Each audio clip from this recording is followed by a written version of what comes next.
Violent murders and assaults against mothers. Recent crimes are highlighting the need for more conversations and action against domestic violence.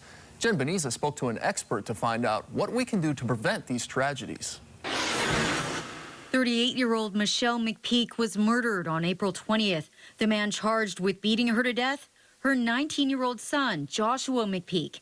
According to court documents, police found her body in the middle of Farrington Highway, her face smashed in and unrecognizable. July 1st, court documents say 24-year-old Josiah Garcia called police and confessed to murdering his mother, 46-year-old Moana Garcia. Court documents say when officers arrived and asked Garcia if anyone else was in the house, he said, "Just my mother's dead corpse." Moana Garcia was shot in the face.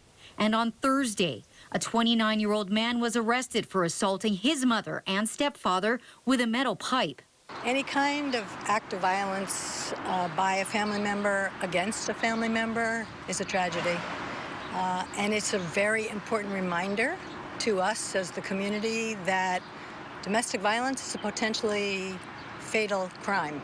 While the circumstances leading up to these crimes are unknown, Creedman says in most situations there are warning signs that are often ignored.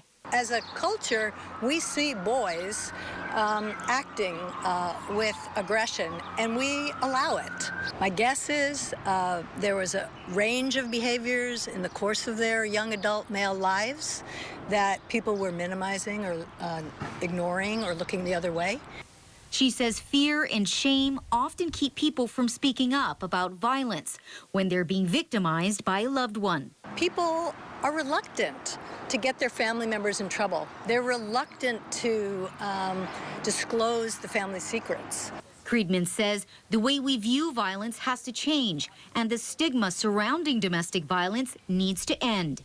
It's up to everyone in the community to pay attention, ask questions, and voice concerns. Common red flags include repeated patterns of violent or aggressive behavior. What does the family relationship look like? What do relationships outside of the home look like? And what is the person's work history? Is there any history? We have to connect the dots. We have to tie these things together, or we'll end up suffering the tragedy and then responding or reacting when there's a crisis. Creedman says the best way to help is to let the person you feel may be in trouble know that you're there for them, and there are people who care and organizations that can help. For more information, log on to KHON2.com. Jen Beniza, KHON2 News, working for Hawaii.